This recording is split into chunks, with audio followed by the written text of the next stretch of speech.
y'all ready?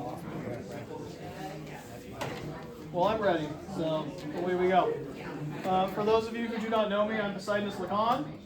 I have been making banners for several years. I was taught by a lady, Avatora Vidua. She's a Laurel and Ethelmark now. She was recently laureled. She was not laureled for banners, but she is a fantastically creative person. I like this class I like making banners because I like banners a lot. When I think of the dream, banners are a part of it. They talk about the dream of the SCA. They are really cool. They're waving in the wind. I think it's a great way to show off who you are, show off what you do, show off what you're passionate about, and just show off. They're not necessarily historical. They are for some periods, but not every period has a banner or would advertise who or what they did with a banner. That said, I don't care. It's fun. We're going with the creative part of the anachronism here. So, real quick, we're going to go down the line. We don't need a speech, but you would tell me why you want to make a banner. Yep. Same reason you just said. So we can tell everybody who we are when we're out in the camping world. Awesome. Because we've taken banner classes and then we don't do it, and so we need everybody to make one and mock us. I think it's like a modern. Oh, okay. Spite is a fantastic Just reason. to add ambiance for the encampment, because they look cool. Okay. And the reason I have right now is Johanna made for you guys prizes, but I don't anticipate winning a prize banner every year. Right on. And they wear out about once a year. So. They do wear out. I'll talk about that a little bit too. Oh, well. I actually have a bunch of that as a legal thing, so I don't need one. Well, no pressure. I'll do my best. Banners and pendants. You got to set it up. So since I do a display, I do the June Fair and other places, I would like to add some decorations. Pageantry and immersion in the dream. Too much pageantry. I keep volunteering for booths that don't have signage. Signage, right on. And I like making things, so this seems like a good idea. Same, right? I like making stuff. Okay, while you're here. No? Okay, I get it. She's like, I want to make one, and I'm like, yes, ma'am. Okay. So, making banners, from my experience, is actually very straightforward. But at the same time, they look as good as the amount of time you're willing to put into them. If you want to rush, you get a rush banner. People will probably still be thrilled to see it. If you take your time, you can get a very beautiful banner, even if you have limited artistic skill, like myself. So if you lend your hand out, and we're going to kind of go through it a little bit, because this was how my brain works. And you notice as you read through it, it might feel a bit scattershot. Up front, I have a list of materials. It is not comprehensive. There's a lot of choosing how you want to make the banner, the methods that you want to do. So very little of this is compulsory. But things that will be compulsory are things like a design of your choice, preferably the same size that you want it to be on your banner. 1-for-1. Your design. Silk. It's going to be very, very hard to make silk or make a banner without silk. Something I want to point out. Find it. Here we go. The importance of silk is because it is a natural fiber. If you use something like nylon, you're going to have a bad time. So part of the dyeing process is the natural fibers have the capillary effect and drink in the dye. So if you're using something where it's artificial and looks very nice, it's crap. Won't work. Now if I made a dove appear, that would be something. So you want silk. I don't know if you can use other natural materials like cotton. I've never tried. I don't know why they wouldn't work, and it would be cheaper. But your mileage may vary. So we're going to go with silk today.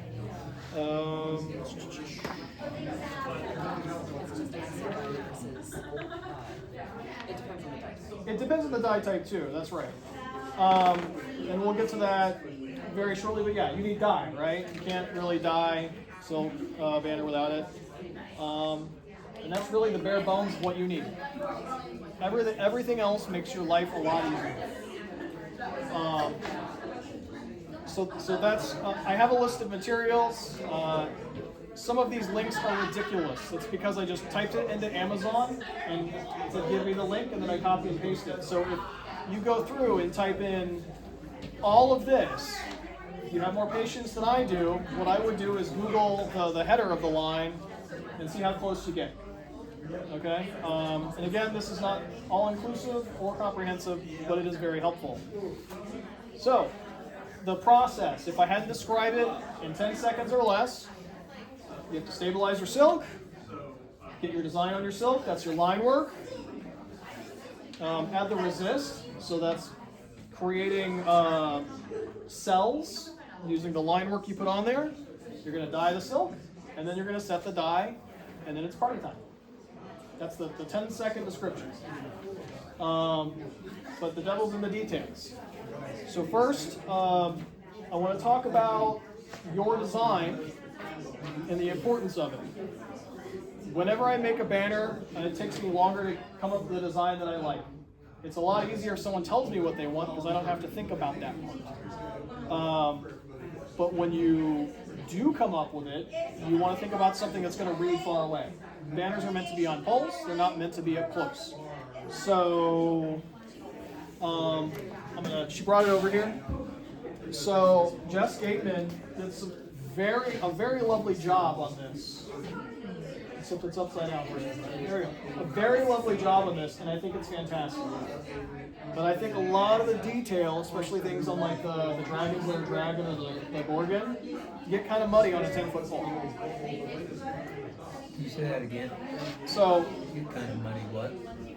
so this looks good here, right? It's got a little problem.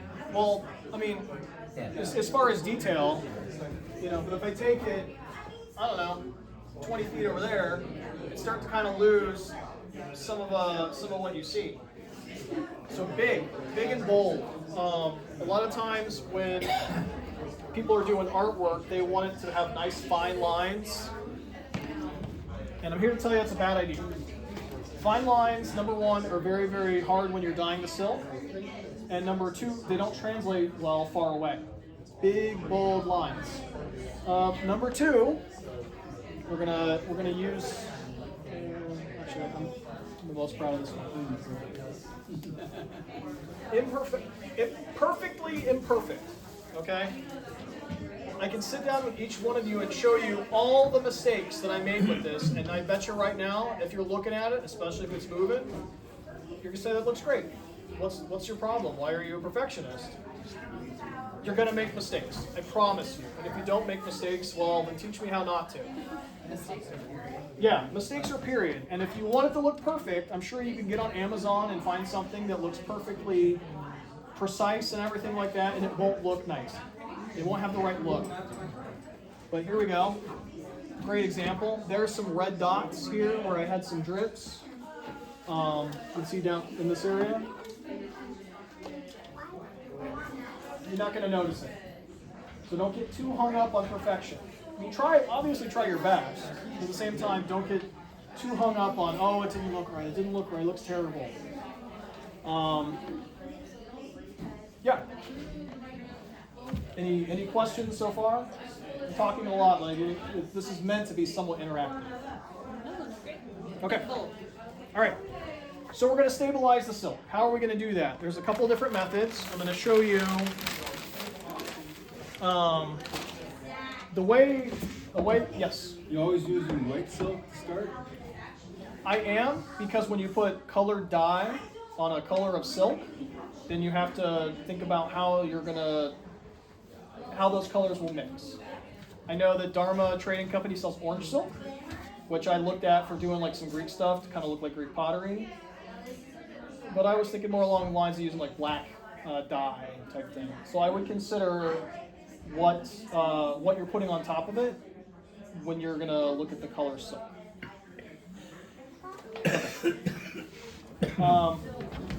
So stabilizing it. One of the cheapest, easiest ways is to make a frame out of PVC. You can get it from Home Depot is where I got this one, and you cut it to size. What I do is I figure out the size of my silk, and I usually make it about 2 to 4 inches longer. You want your silk to be taut, but you don't want it to be drum tight. If it's drum tight, it's going to stretch in weird ways, and then the design will look nice when you put it on there, and when it gets kind of flattened out, it'll be kind of wavy and weird like that. So this is one way that's very cheap. Sorry, I'm doing the thing where I'm looking for cues. So the other way that I recently discovered, which is also very, very nice, is using wax freezer paper. So I didn't come up with this. I actually found this on there's a group on Facebook of people in the SCA that make banners. And so this is wax freezer paper. I have a giganto roll of it.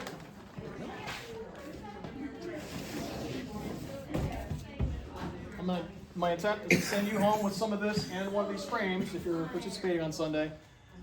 But what you're going to do to stabilize it on the freezer paper is you'll use masking tape to anchor it in place, and then you're going to iron it on. You'll want a piece of parchment paper, and you're going to go over it, and you're just going to iron it. And the idea is you want to anchor it down as rectangular as you can if you have a rectangular piece of silk, so that way we avoid the weirdo distortions and stuff like that. Ironing, the iron is eating the wax. Yes. And so if you make a mistake and you say, oh no, it's a sidedness, I made a mistake with my wax paper, pull it off, blow on it, give it 10 seconds to cool, and try it again. It's not going to impregnate, there's not enough wax there to impregnate the silk and to make it difficult. However, this is part of that take your time, a stitch in time saves 9. If you have bubbles underneath your silk on the paper, it's going to make it difficult when you're putting your line work on there, because whatever you're using, if you're using a pen, or I'm going to show you how I use Sharpie paint markers, it will catch the tip of your writing implement, and it will be awful. No, parchment paper doesn't have wax. That's what it's silicone. Here. So this is. There you go. Yeah, this is the freezer paper. Yep. Just wax freezer paper. I'm sure it's probably got a couple different names, but that's how I learned the. Yeah. Yes.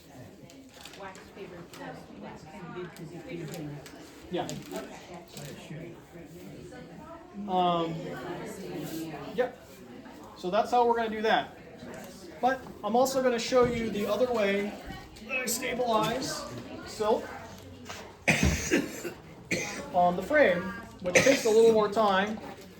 So I'm going to farm this responsibility out to the group a little bit. So what I do, there are 2 ways to do this. I bought a bunch of binder clips at Staples. You can get when I bought these, it was $10 for a gross of them.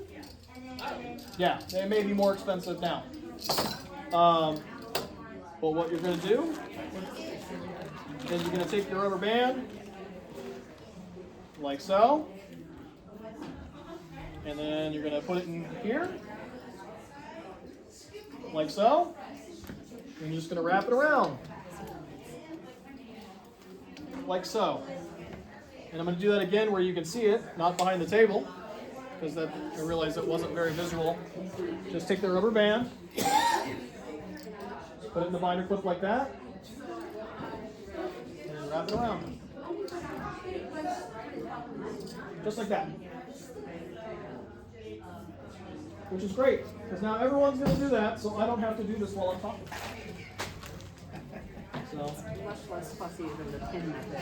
Oh, I'm going to talk about the pin method too.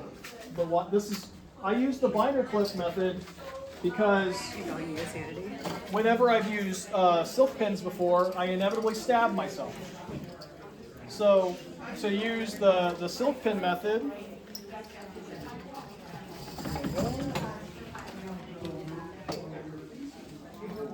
why I have the silk on there. But yeah, it's. Just I would use a smaller one. also wretched. Oh, it's. I mean, it's the same. These are just. Oh yeah, less full marking. So we do not have to cover this thing from tip top to the very bottom every couple inches with these. I usually do about, I don't know, 6 inches apart, give or take. The key points is I make sure to get the centers and the corners.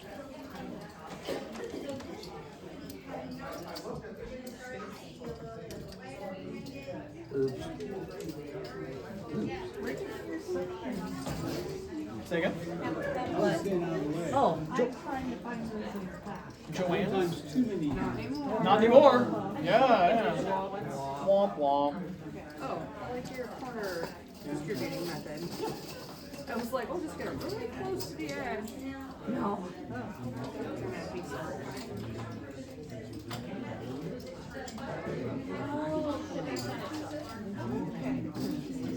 So that's great. That's great spacing.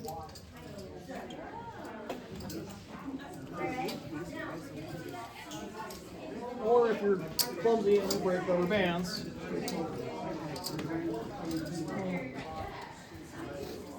This bag of rubber bands maybe. May I ask probably jumping ahead question? No, right ahead. Does this, by putting it on a frame, does this mean you can like set it up Yes. vertically against something? Yep. How does the paint interact with that not being horizontal and you put it on vertical? It depends upon how. So when I dye it, I do dye it flat. But sometimes when I put my image on it, I usually have it vertical because it's a lot easier to do that. Yeah.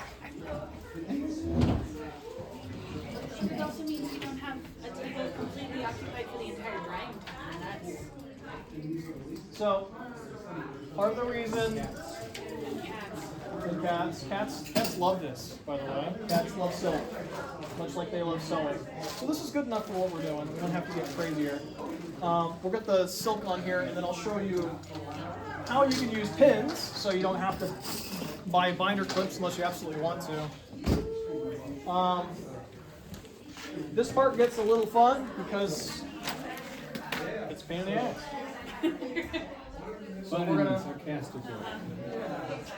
put the silk on here. I usually like to start with the corners because it helps to. Ideally, we're trying to make it as even as we can.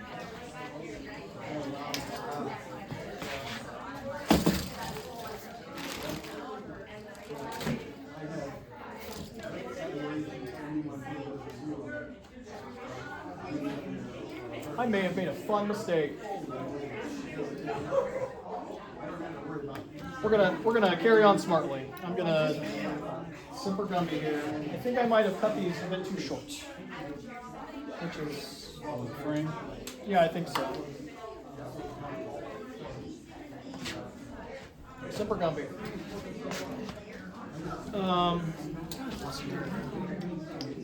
But the idea is you want it to be taut but not tight. What a great demonstration, so we remember. Remember to measure once or measure twice, but once.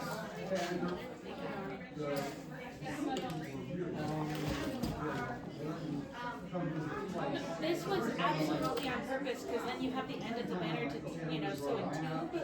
Yeah. So it'll go on a pole. Which is actually something that you can do. It's very purposeful. Tell you what, can I get a helper? What do you need? Where? You start clipping silk to. Oh, you know what? I know why. This one's too big. That's why. This is the more appropriate one. Resetting. Thank goodness. I was like, wow, this is a really big 15 inches. We're going to edit that part out of the video.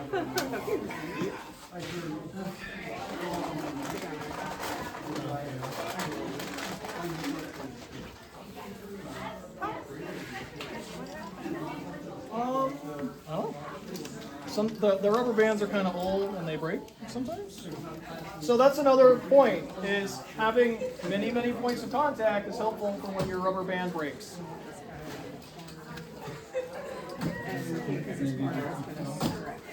Yeah.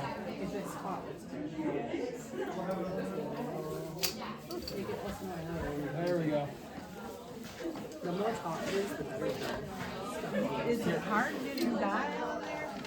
So we don't have to worry about just getting the super duper edge here. So it's still on the table. What if we cheated and pulled it in? Yeah, let's just cheat it a bit. Do it like that.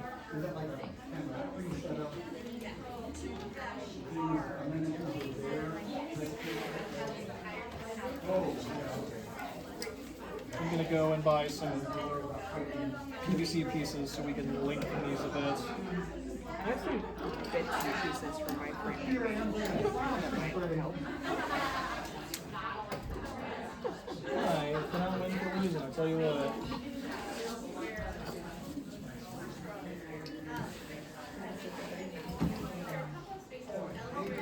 So y'all are kind of getting the idea that it's kind of a pain in the butt to get it on the frame.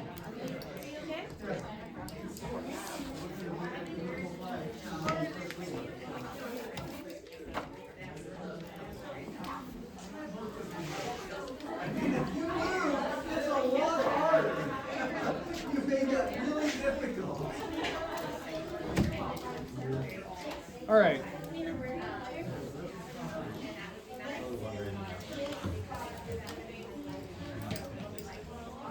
All right. A bit of a false start. That part of the lesson is, make sure your frame is the size you want it to be, all on purpose. So what we can see here is this is tight, or taut but not tight, right? It's got a little bit of give to it. Now, I know what you're saying, sideness, why didn't we iron this before? It's my design's going to look like crap because you have all these creases on it. And I say, aha, I played this game before. What we're going to do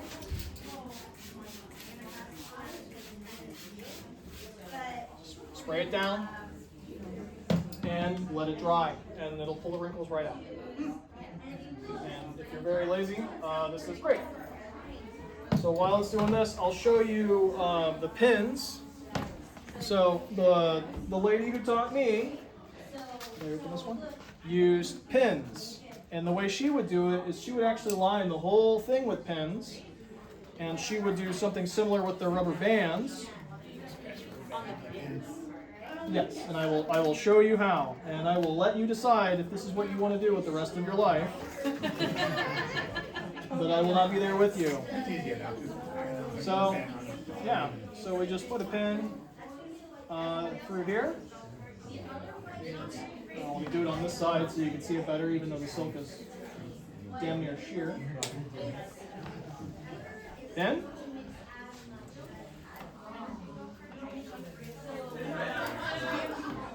remember how we were wrapping the, and then we got the top, we got the bottom, and then there we go. It has benefits, but it also has so many drawbacks. It takes a lot.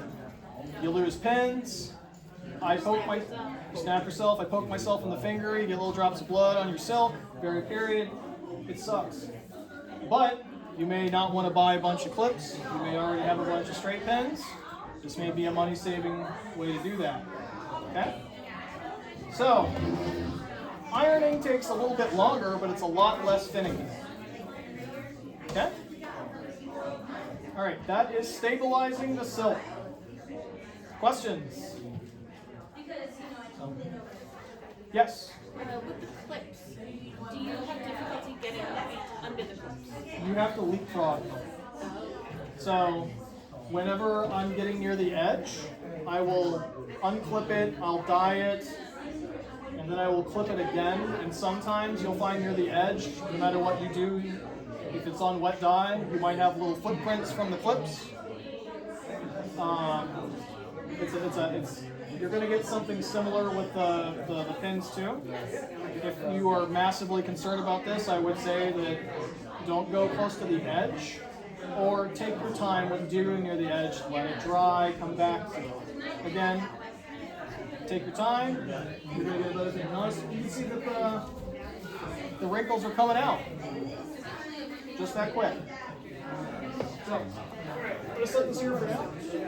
The parts don't show once it's mounted anyways. Yeah, again, it's going to be up on a 10-foot plus pole. So let me get this out of the way. So now, the next design is we are going to get our artwork onto, we're going to start the line work. So the best way to do it is that I find, is to use a soft number 2 pencil. Okay? And what you're going to do is you're going to sketch out your artwork onto the silk. Now, one of the reasons that I'm a big fan of using the wax butcher paper is you can draw directly on a table.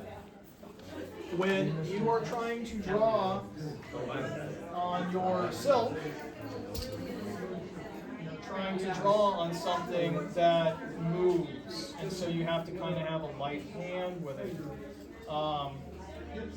So that's why I'm a big fan of this method. And when you have this, you know, because if you're like me, you're probably going to have it on a table. You're going to have your design underneath it. If you have it up on the silk, actually, no matter what, I usually like to tape it with masking tape to the material. That way, it doesn't wiggle and move when you're trying to trace it, which is why you want a 1-for-1 size version of your artwork. Okay?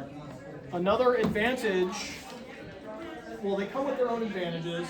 If you have a mini projector, you can lean up against the wall and project right onto it. The banner that I did for the Barony, I have a mini projector, and I was done in my garage.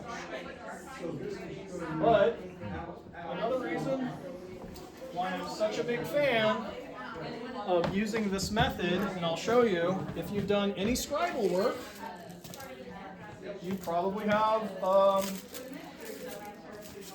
are they called light boards? Yeah, the light board, I knew that. It's not absolutely necessary to have one. So this is just, I think it's a Maltese cross. This is one thing that I used for one of Jess's things. And if you want to come over and look, you can see, even though it's through the wax paper and the silk, you can see the black outline, and you can trace it. Or if you have poor vision, wow, this would be great if it works. Kid who showed up and ain't gonna work. That's Ours requires a power source. let's see. Believe it or not, I kind of came prepared.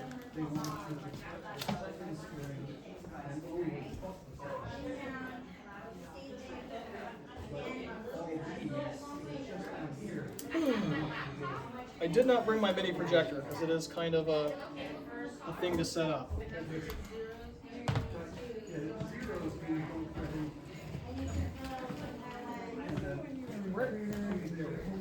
Signature with the paper on the window. Would you be willing to share the link for the mini projector that you use? Yeah. We own a mini projector as well. Anybody wants to borrow it at any Yeah, point. we got one too. Right, so We got. There's a website called the Rascavator that turns it is easier on the larger flags. It's easier. And that's what I The do. larger bags. It does get expensive, and it's a lot cheaper. But if anybody can see here, it's very easy to see. And when you tape your design to the back of this, when you have a much bigger design, you can just move this around, right?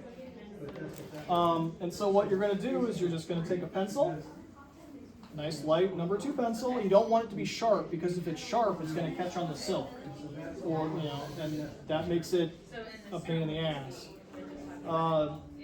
Another thing worth noting is if you're tracing a design, you're going to sometimes make mistakes. and you're gonna get you're gonna get graphite where you don't want it to be. Maybe you double trace the line or something like that. You can erase it a little bit, and that's about as good as you're gonna get. All I can promise you is that no one's gonna notice it when it's far away. Which is another reason why you want to do light strokes, not big, bold, dark strokes with your pencil. But yeah, so that's it. We're going to start getting our artwork onto our silk. And this is what I am going to give you guys as homework to do, is to put your artwork on your silk. I don't like, that seemed like a not confident kind of look. He's way smarter than she looks.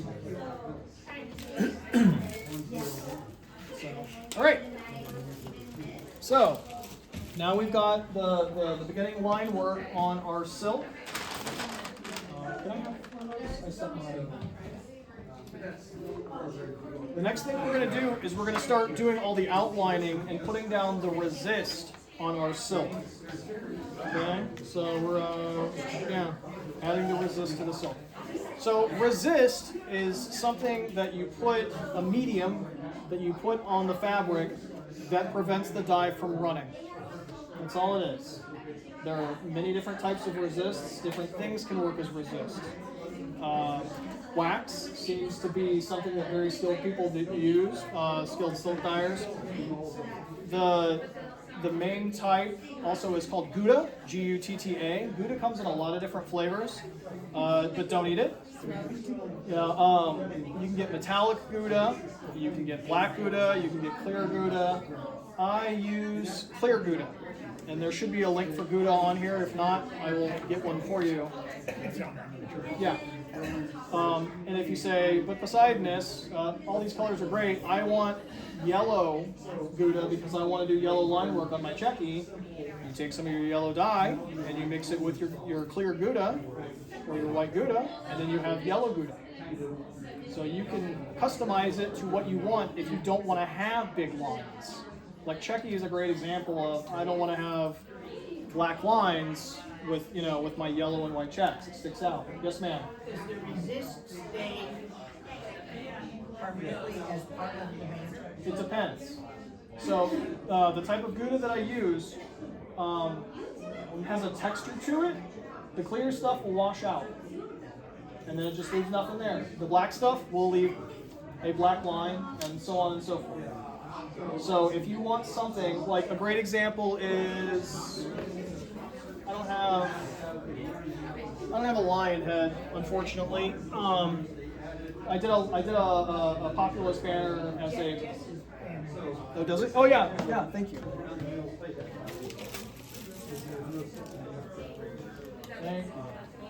So you can see the detail work in the lion. She did that using clear Gouda. It is a little yellowed, and that is because of how it was steamed.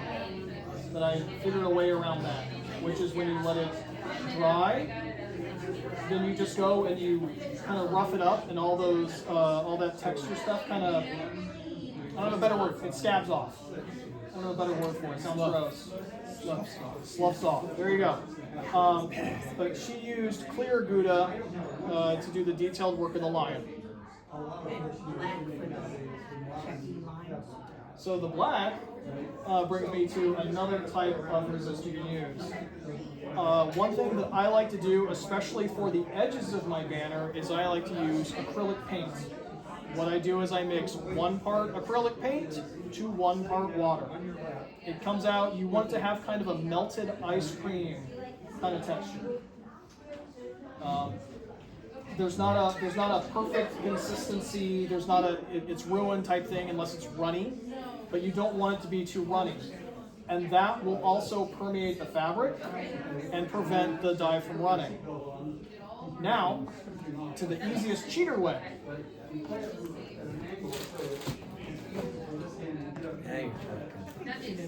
So if you're not great with a paintbrush, and you're not a big fan of using Gouda because it is kind of finicky, you can use one of these.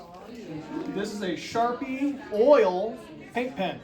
So not a typical Sharpie, but a Sharpie oil paint pen. You can get these just about anywhere. I got these off of Amazon. You can get them at Michael's. Walmart probably sells them. The trick is they're not a regular Sharpie, they're the oil-based ones. These are really, really nice. I like to use the medium tip ones, not the fine tip ones. I like to use the medium tip ones.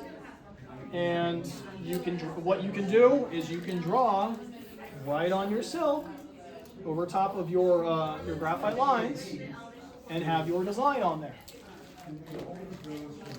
So we're actually going to take some time. I'm going to invite all of you guys to see what it feels like, what it seems like, because I have a piece of silk prepared that we're going to look at and we're going to use as kind of our test case.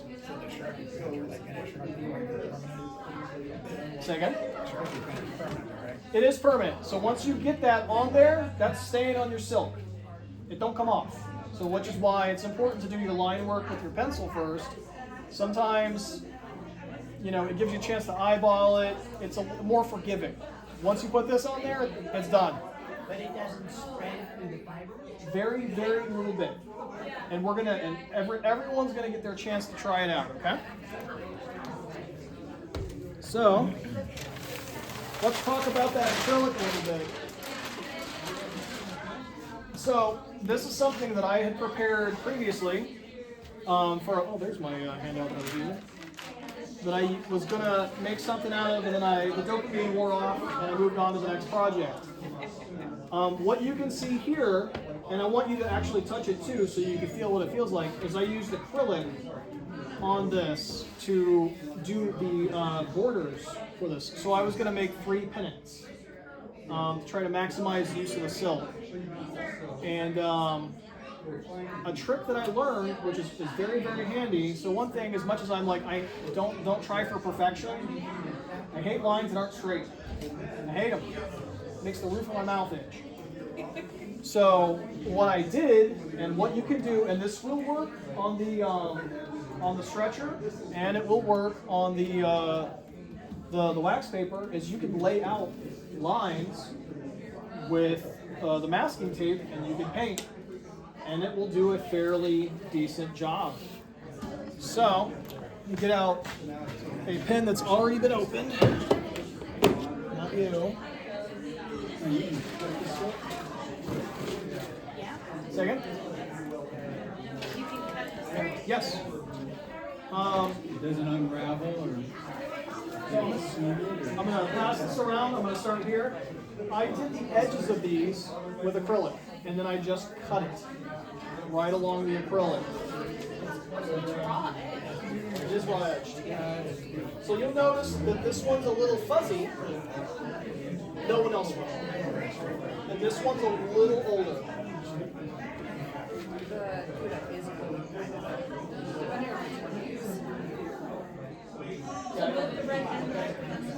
Yeah, I didn't have red dye. So you can kind of feel the texture of it. So while that's going around, I found my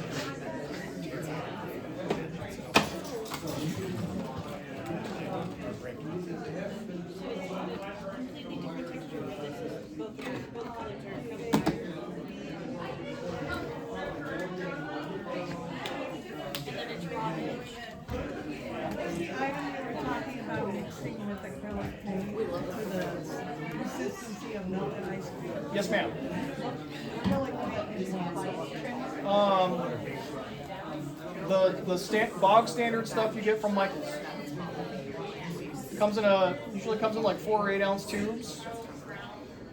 I'll tell you what. I'll find you a copy of, I'll find you a website or whatever that has the exact kind. There's not a specific kind of acrylic paint. It's just acrylic paint. It's cheapo, $4 for an 8 ounce tube stuff. So I got to charge the tip here. The more expensive your acrylic paint is, the more binder there is in it, the more you'll have to finish. Yeah, so there you go. That's a good point. Can I come up and watch? Everyone's gonna get a chance. Good thing I have a bunch of pens, huh? All right.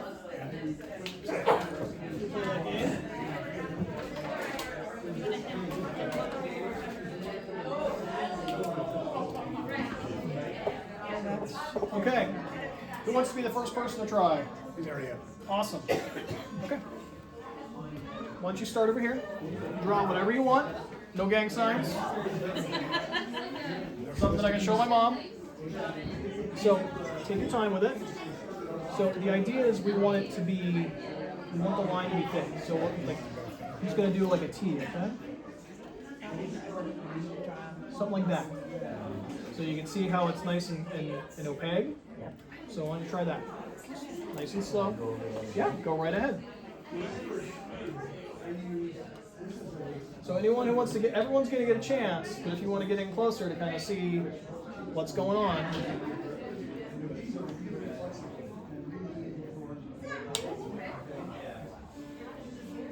So we want to go slow, right? The idea is that the resist, we want to give the ink no path to get through that line you're drawing, because the ink is sneaky and will find, much like electricity, will take the path of least resistance and make your design messed up.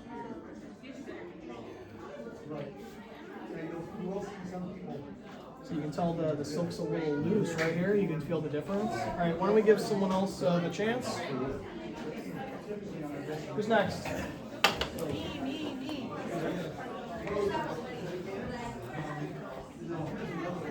So we want slow.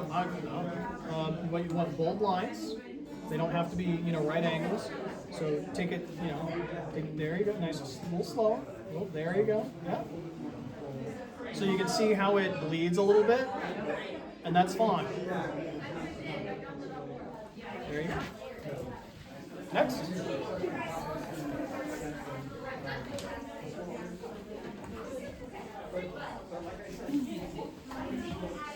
So bad of an artist I really am.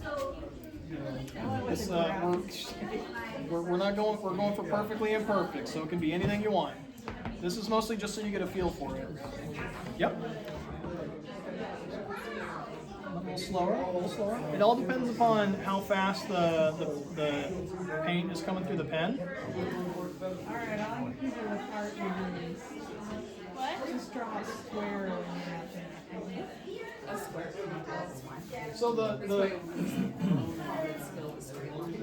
the key points that we're looking for are, we want to have opaque lines. We don't want to, and you can go over your lines again.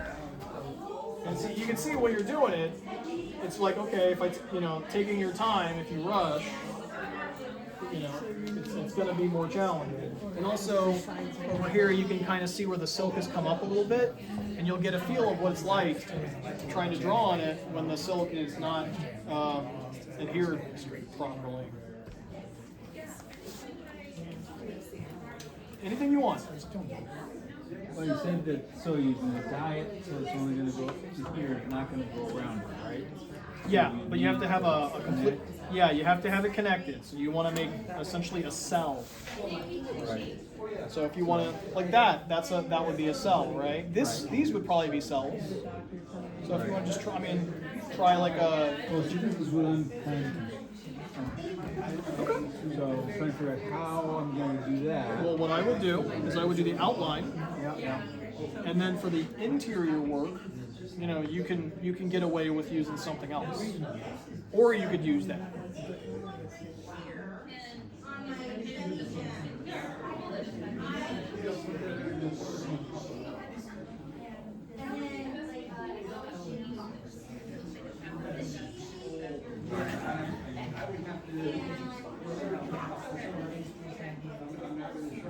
Yeah.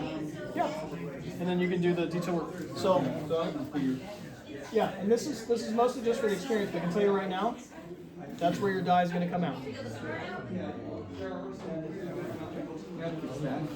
Next. Shopping basket. Bucket. Bucket. Oh, okay. So again, when we are doing our artwork, we want to create cells effectively because we want the dye to stay into those cells. Device and badge. So with something like that, you could use a ruler if you wanted to try to get some of those straighter lines on the bucket, or well, I don't know the proper term. I've got it in line drawings in Adobe, so just 8.5 by 11 print out. Trace. That's my device. And that's my badge. I've had that device for almost 20 years. And the badge for about 7 years. So if the interior colors are all I'm the gonna do another same, badge. then you don't have to be as strict with the lines. Like if this was all, let's say, gold, you don't have to be super strict on the inside. Yeah, but then that's a really good idea. So you can use acrylic or marker or whatever to add weight, like weighted lines and stuff like that, to add some visual interest to what you're drawing. So that way, it's better than just, I don't know, an apple, right? If it's just a red circle, 50 feet away, like, yeah, I guess it's an apple, but you put some cross hatching or. So what if, are the other lines, the other ways to paint, do they not, I mean, these are very, you really do want, I suppose, something that visually from a distance. Yeah. But, You want, so you plan your design so that those lines, I mean, this is just seeing how they would blend. Yeah. Really fat lines. yeah. Yeah. And if you have a piece of scrap silk to test things on is always helpful, especially with a marker, because as she's kind of learning here, and some of you may have discovered, like, oh, it bleeds a bit more than I thought it would bleed, or it doesn't bleed as much as I thought it would bleed, And consistency to make a fine line. And if you're using the acrylic paint, that's helpful too, to kind of get a feel how it's moving across your material.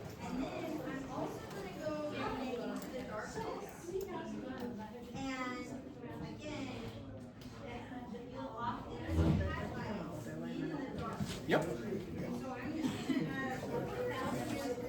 But this is the high speed, low drag method of resist. Acrylic and Gouda, I think, are better, but it depends upon how much effort and time you have to put into something too. As I said before, right? It's how much time do you have depends upon how nice it ends up. So there is a time when you would want to use like different colors, right? Oh yeah. If you don't want to see the black line. Yep. I got it. Everyone else, are you good? His Excellency. You want to try? You just said you were here to audit the class, and now I will. Making sure the pen works. So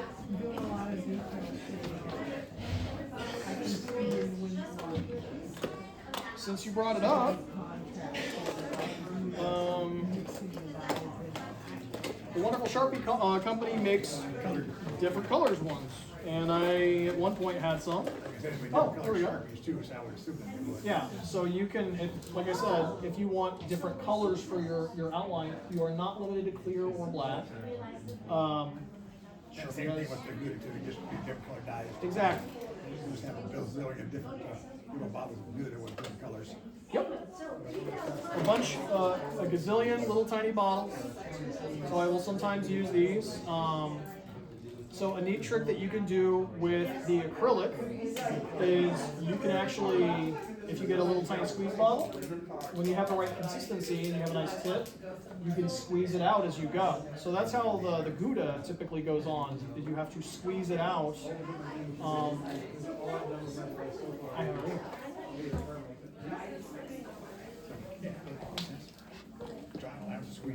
Yep. And if you're like me, it's my shoot hand, which is why I prefer this, because I feel like I have a lot more control with this, but if you're more skilled like that, you shouldn't have a problem. Now, we got our line work on the silk, easy peasy, right? Almost. So we need to make sure that the design is on both sides, so that way we don't have leakage, because the dye is very sneaky, and it will go under the resist if it sees a path. So I'm not going to pull all these up because we're actually going to use these, but since this is pulling up right here, I only painted one side of this silk. The big fat lines are also extra insurance for preventing stuff from rolling over. But we're going to use these, or some of these at least. We're putting the dye on. Now, a word of caution. You can start the dyeing process while it's on the wax paper. You can start it. I did this one entirely on wax paper. Oh my god. But you better not have any bubbles. Because if you have bubbles, the dye will find it, and it will make the piece look not super great. So yeah. You didn't see this before? No. That's gorgeous. I found a dragon Celtic knot thing, and I used my projector to put it on this. So if you are concerned that you want to avoid that, then what I would do is once this is nice and dry, I'd put it up on your frame, and we would go from there. But now we're going to do a little bit of dyeing. So, silk dye. There's a couple different kinds. There is the kind that we're going to use. So this is Dynaflow brand. Those of you who are participating in the class, you're going to go home with your own dye. I bought some bigger containers, so you're going to go home with Tupperwares for some of them, but you're going to go home with some of the dyes that you guys picked out. So that way you can hopefully continue this and feel guilt every time you open the cupboard and say, oh, I really should have made that banner. The nice part about this dye is how it sets. You can set this dye in the dryer. Supposedly. When I do it, I iron the hell out of it, then I put it in the dryer, and then I iron it again, because I don't want my dye leaking. Because it's, I have ruined a friend's tent, has a big yellow smear on it. She doesn't know, don't tell her. Because I had my banner just hanging off of it, it got wet, it rained, and there's a big yellow smear on it because I didn't set it properly. So, the thing that sets these apart, one is acid-free, one is not, but the green label is the stuff that takes more effort to set. The green label requires steam setting. So in order to steam set it, you got to wrap your banner in butcher paper.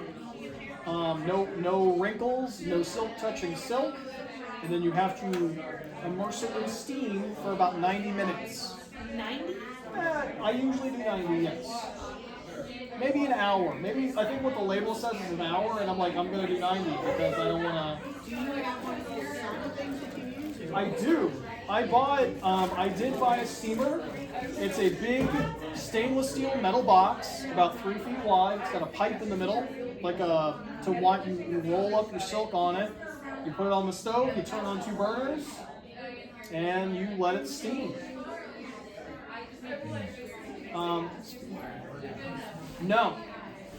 No, because you need to have it. It needs to be in there for at least an hour. Like I said, 90 minutes, which is why I like this stuff. It's a lot easier to steam set. So sorry. Yeah. The handheld remove wrinkles from your clothes, that's not going to cut it. No. Okay. We are looking for a chemical reaction with heat when we do this. Now I will say, these dyes, while more difficult to work with, are much more brilliant and vivid and more beautiful. How much time you got? Right? Yeah. Is that still Dynaflow? It is not Dynaflow. It is Jacquard. They're made by the same brand. So I'll tell you what.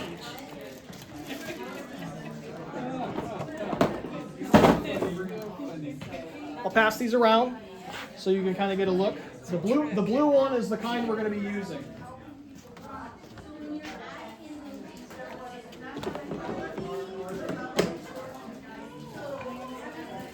Okay. Now if you use your imagination, we have your beautiful design on your silk. And we're going to start dyeing it. So do you have a problem with causing the discoloration in your dryer and then subsequent clothing getting contaminated? So damaged? I have not had that problem. Okay. So what I do is I wait for the silk to be dry after I'm done dyeing. I iron it. I'm using parchment paper on top of it when I iron it, and I'm taking my time, doing like 30 seconds plus over each area, and then I dry it at high heat, as hot as your dryer goes, and then I iron it again. And then what I do, so I don't have any leakage in the dryer whatsoever. And then I use cold water in my sink, and I rinse out the banner. I submerge it, and I rinse it out, and I turn on that cold water faucet, and I rinse it out, because sometimes you will release some dye. So I would not put this banner in with my laundry ever, but I've never had a problem with it staining my dryer. That said, if it stains your dryer, I am sorry. You can use mine for a little bit, but I've never had it stain mine. So now, we're going to do a little bit of dyeing. Just a little tiny bit. So, there's a couple different ways to get your dye onto your banner. Or your hand. Cap came off. So, the typical way to do it is to use brushes. Paint brushes. You can use acrylic paint brushes. I prefer to use animal hair brushes. Even crappy squirrel camel hair brushes are fine. For those of you who are going to be doing this, I bought a whole set of brushes for you to take, ruin, throw away, do whatever. And that's how you're going to get the dye onto your silk. And when you're doing bigger areas, you can use a bigger brush. When you're doing smaller areas, you can do a smaller brush. But I am lazy. And I found these. Is this sun yellow? This is sun yellow. These are called Fantastics. Fantastics are essentially empty markers. I'll pass this around. Empty what? Markers. Oh, Like empty felt tip markers. Are those the watercolor pens? Like you fill them with water? Yeah, I guess. Brush tip. So when I think comes around. And what you can do, and this works significantly better for smaller areas, not big areas. Tip. Dip it in. Let it get a bit of a drink. There we go. That's probably good. And then I'm just going to draw right on it. Anyone wants to come over and see? I'm going to give you all a chance. Oh, I'm sorry. I'm the one that encroached on your space, sir. You were in my. I was in your space. And there you go. This works better for smaller areas. It does not work great for bigger areas. The reason being is, number one, very small tip. You're going to be there a long time. Number two, when dye dries and you put wet dye on top of dry dye, you end up having like a bit of a wave look. It doesn't look as nice. So at that point, you really want to switch over to a brush for that. So we're going to start at this end of the table again. Pick something in color.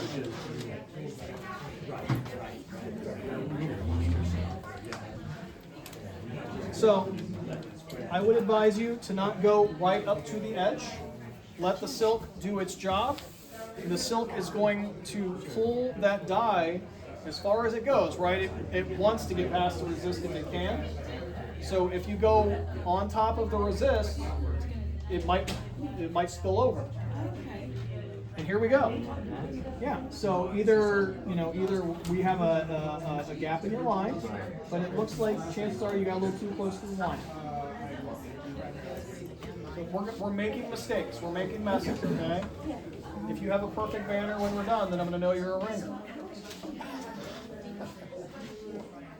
Little taps. There you go. Yeah. Look at that. See?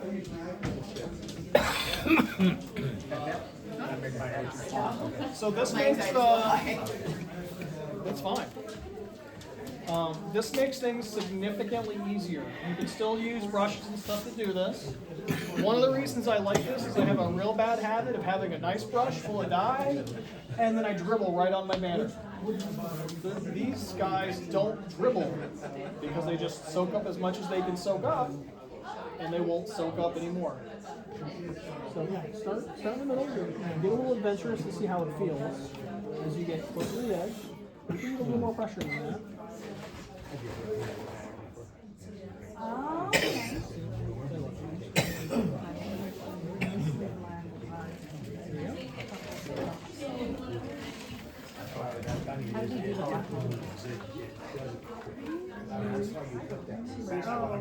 Like the oil base, the good smelling. No, I got you. The good smelling Sharpies, that. The ones where That makes sense to me. Oh, the edible Sharpies, yeah. One for kids. So you could be a little more adventurous. You don't have to be. Really small. Oh yeah. Now, are those cleanable? I don't think so, but they're not terribly expensive. No, I just, But you'll notice that Amazon had them for $8 for like a pack. what I do is I put masking tape on them and I label them. Okay. So that way I can reuse them. I've had that one for some months now. Yeah, we ended up chasing a dog on the highway, so that's why we're late. Oh, no worries. So like, Boston. so one dip when all of that. Zipping all across the highway. Yeah. So, we got him to a place where he had a microchip, but they couldn't read it at the vets, and so we ended up getting him to a boarding facility who has several microchip readers, and it was more local than Here we we go. after this. So they've got him right now. It looks like it's settled a bit, Baxter was like, new but friends. this I was like, is "No, the man, not resist. keeping This is the Gouda. This is the clear stuff I would do. Where do you get that? What is that resist? It's clear Gouda. I got it from Amazon. Clear Gouda. Yeah, Gutta. Okay.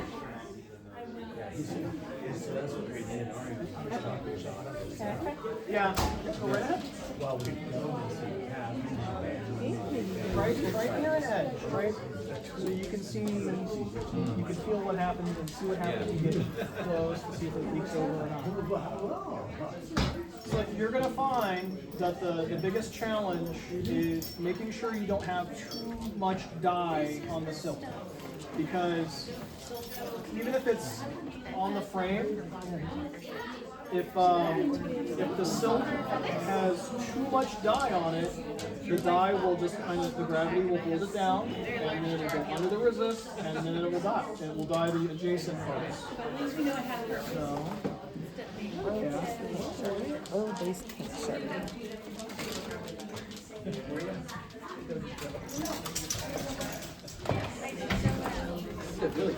yeah.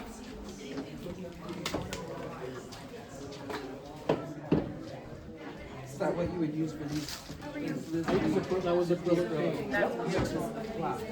No, that was just acrylic paint. That was half water. Yeah.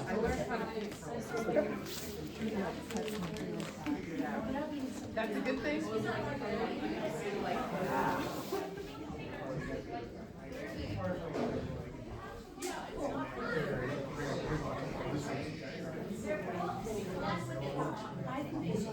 Well, I did, this is, yeah, I was just trying to maximize the use of the silk.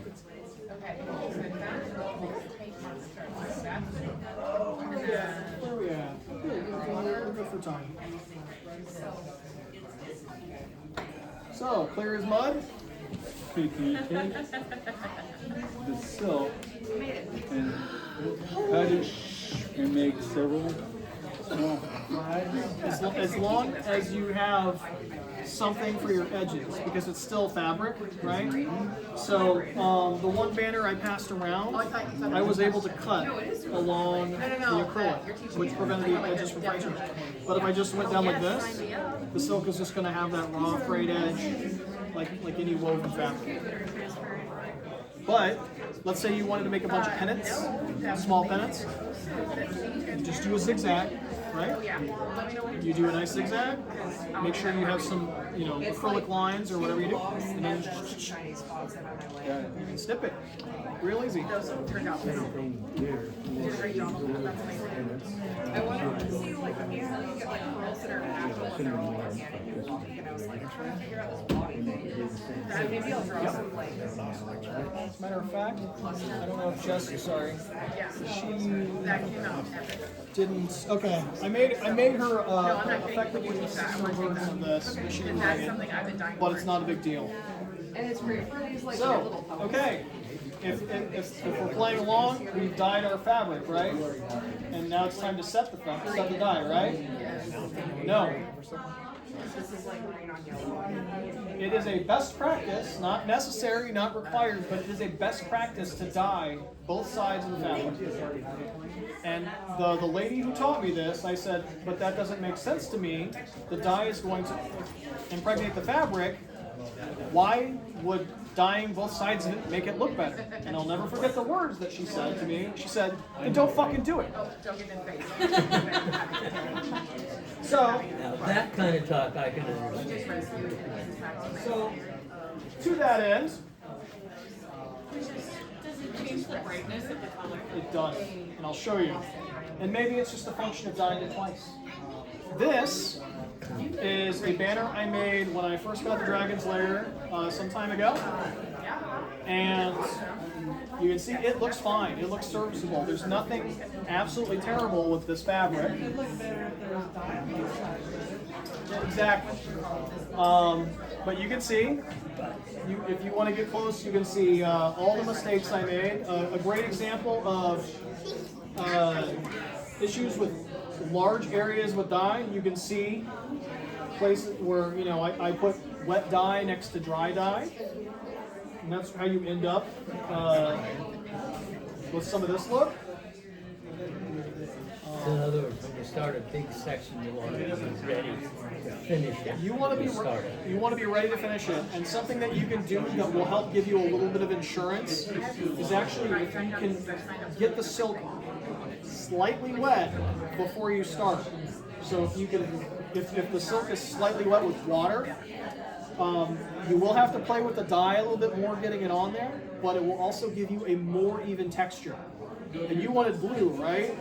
Blue dye is finicky as hell for some reason, even though it's all the same thing. You might find that you might have more luck with wetting the silk a little bit and doing blue for the larger areas. Green is the same way. Green and blue, I don't know what it is about them, but they're more challenging.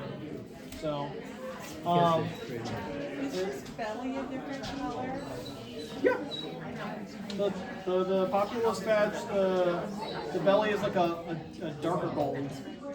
So this is dyed one side. This is dyed both sides. So, what's that? It does look a little brighter. Is it newer? It is newer, but I promise you that this is not terribly sun faded. So you can see, I mean, the red especially, you want to compare the reds, the yellow and the red came out of the same bottle. So it is my advice to you to dye both sides. Are these done with the paint or the silk dye? This was done with silk dye. They were all done with silk dye. This was the green stuff. This was the green stuff. But yeah. So, and a few other things that we could actually, since I have this one out, I can point. So I've been told that the mark of a true artist is not how good the art you make, but how good you can cover up your mistakes. To that end, I've gotten better at it, but I want to point out on this, I wanted the teeth to look white because it would not look right if they weren't white. And the dye was just like not having it. So I painted it white. I used acrylic, I used the same 50-50 mix, and I painted it white. And over here, so I had a terrible time with dye leaking on this because I got too overzealous. And this guy's mouth and eyes, I can't win for losing over here. This guy's mouth and eyes were completely red. He looked stoned, honestly. And I tried everything.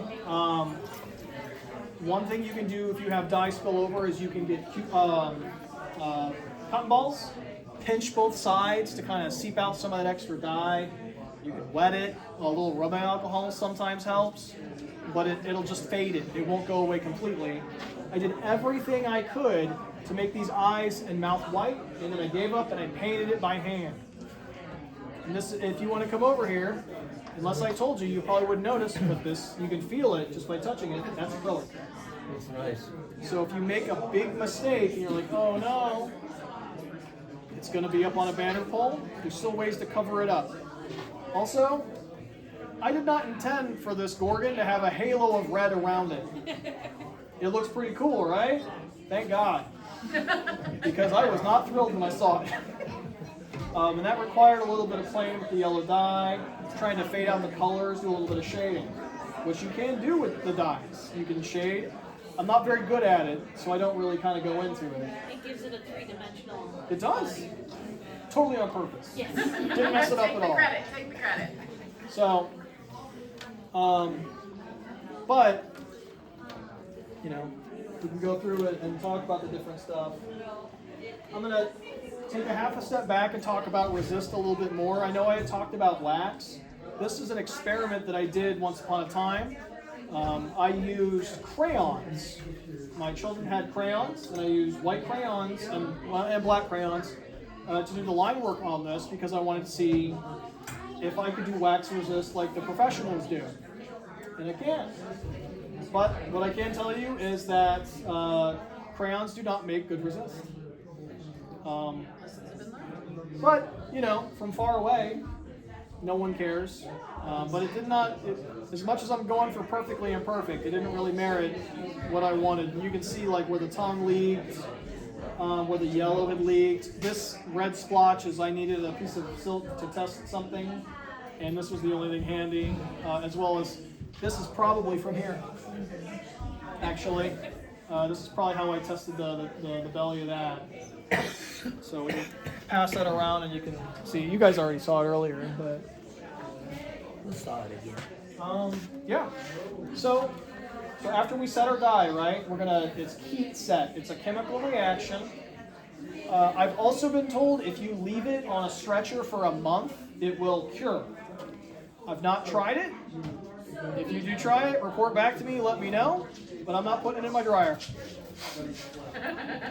Not gonna chance where I wash my family's clothes to that one. But I have been told that letting it sit for a month will cure it.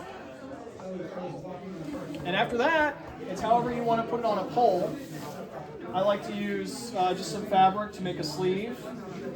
I have experimented with using shoelaces as ties because they're relatively cheap and I'm lazy. There's you know, it's kind of any way you want to skin that cat, you can put something on it, or if you want to make a tube with the extra piece of silk, that works too.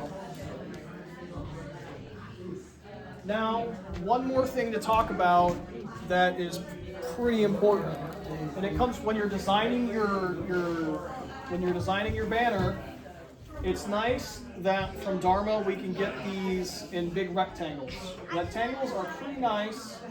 They're easy enough shapes, but they don't look period, right? When we're going for that, oh, I want pennants. I want a nice triangular pennant. But something to think about. The whip cracks because the tip of the whip is breaking the sound barrier. And it has to do with the mechanics of it at the end. When you hear your silk crack, that is because the tip of your silk has reached the sound barrier. And what I want to invite you to look at is I tried to round this tip, but you can tell it's fraying right away. So you can see. It's not to say you can't make it pointy. It's saying it will affect the life of your banner.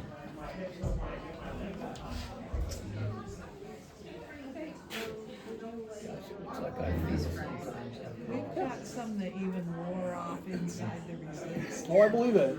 And probably because the resist was stronger than the silk at that point.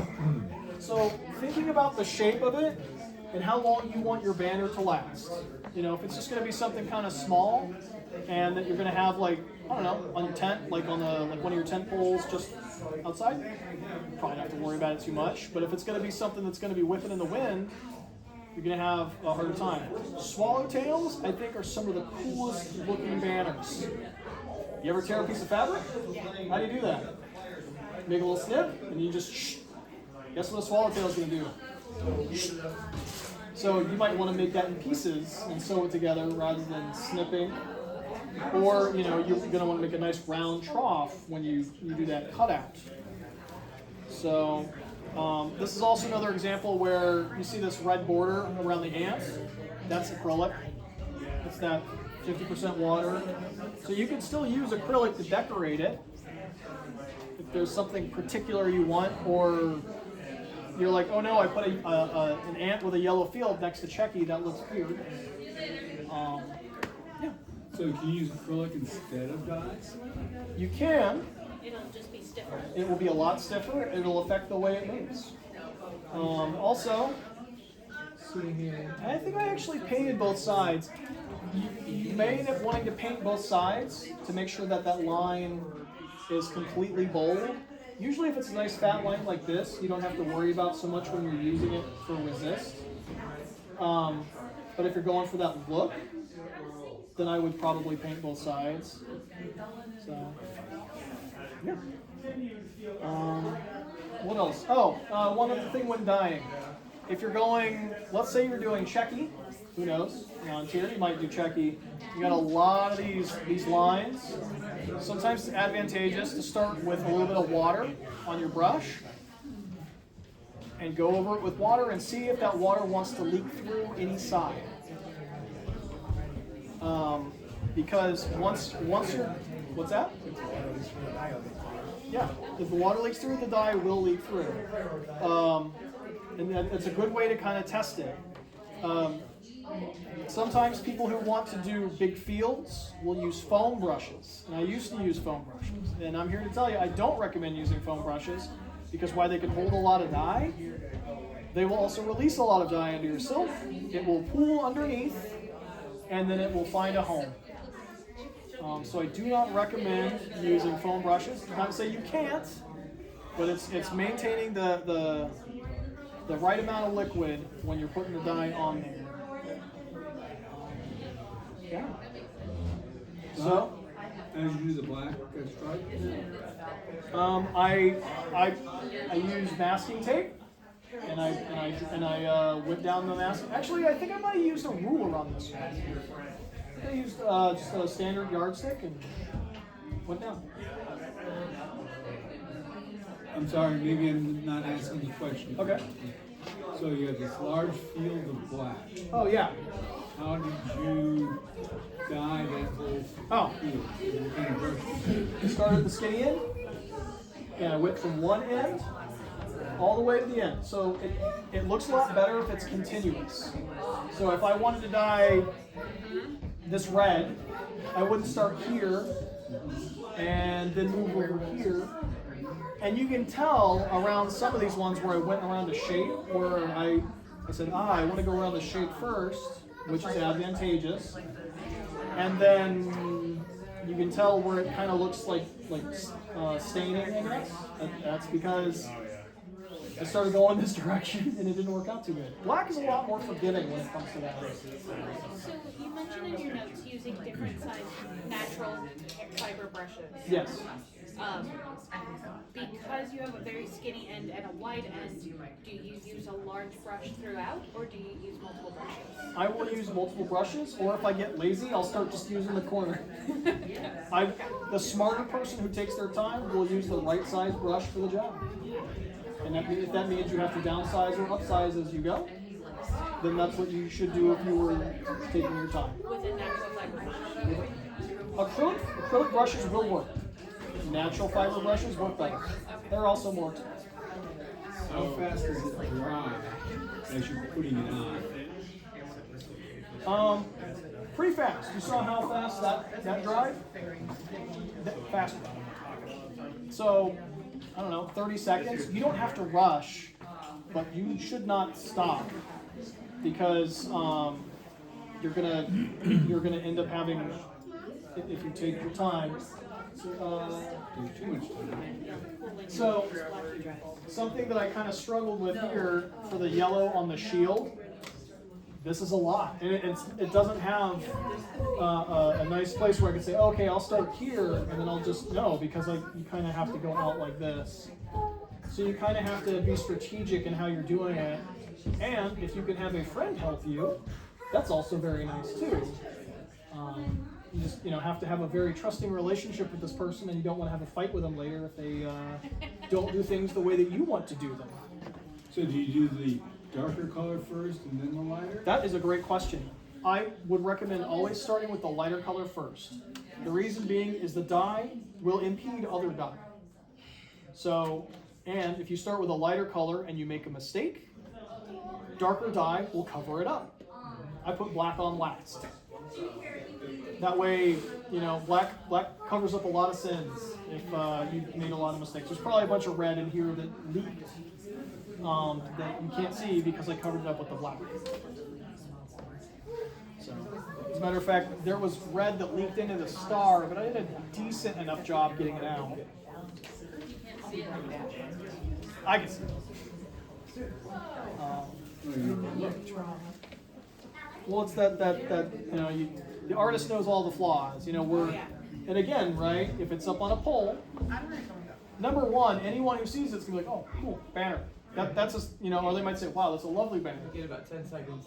Yeah, they're not going to be like, it'd be really great if your lines were more even. Can you draw a square? None of that checky is square. You know what I mean? So go easy on yourself and remember perfectly imperfect. So do we have any questions? So Effie's. That's okay. You were asking. You should find Are out. we gonna be painting for like 4 hours on Saturday, or is it quite a time range for the class? We have a big time range for the class because I love all of you to death, and I swear to God, I'd be surprised if half of you put your artwork on your silk by the time you get there. This is not my first rodeo. I've played this game before, and I know that as much as you guys are enthusiastic, I cannot trust y'all. I love him. Won't happen. So question, so the first half of the day is about putting the artwork on the silk? And if you are one of those go-getters who has your artwork and is ready to go, you get to be the very first person to put your silk on, and then you get to get more experience of other people putting the dye on and help out, or you'd be like, this sucks, I'm out. And you can go to another class. What's the second half of the class about? What's that? What's the second half of the day for tomorrow? For painting? The second half of the class is we're gonna be dyeing and finishing up whatever artwork people need to. Okay, because I have a morning class. If I have my artwork done, then I could go to the morning class. That's like. See, I told you, it's already started. It's the bargaining part of it. No, I can do it. I got plenty of time. It takes a long time to get your art on. I will say, it is time consuming, which is why I'm gonna encourage you guys to do this at home as much as you can. And I have my contact info on the handouts, and I'm on Facebook. And you said you already wanted an electronic copy, right? Yes, I already got an electronic copy from you. Say again? I got an electronic Okay. copy. I will happily give an electronic copy to anyone too, free. It was the printouts that cost. That was it. So you could, in the interim, you could say, Poseidonus, what the hell? Or can you give me some guidance here, and I will happily give it to you. Yes. I have a question about salt air. Salt air, okay? Onto Westward can play havoc with banners. Okay. Is there any treatment or washing method that you would recommend for salt air? I don't have any experience there, so I can't give you that. I will say, when you go home and you're packing up your camp, you say, yes, banners. Thank you, Poseidonus, for teaching me. I'm going to fold this up neatly because I care so much. No, you ball that bad boy up. This is how you store it, and I'll tell you why. Because the silk will get creased, and that's where it will develop failures in the fabric. So actually, yeah. So if you stow it away neat and clean, you're actually going to shorten the life of your banner. So this is fine. Yes, Your Excellency. Don't put it away wet. Yeah, oh yeah, and don't put it away wet. That's what happened to the other banners who were put away wet and they molded. Ooh. So, That happens to people too. I was thinking if you're like in a salty environment, just rinse with fresh water and then. Rolling it on, if that makes sense. you could do that, I suppose, as long as it doesn't have like the folds and the creases. That said, I mean, once it gets whipping around, and we live in Washington, it will get wet. It'll de-wrinkle itself in short order. So. All right. Well, I'm going to hand out materials for those of you who are taking the class on Saturday. And I'm going to try to spend a few minutes trying to iron some silk to some wax paper, because I'm going to ask you guys to iron your silk to your wax paper. Yeah. I wasn't here for the start. The way you have us doing the artwork is you iron the silk to wax paper and then you do the artwork on the. That is the easiest way to do it. So everyone is going to get a frame. Yep. And you can do it on the frame if you're more comfortable.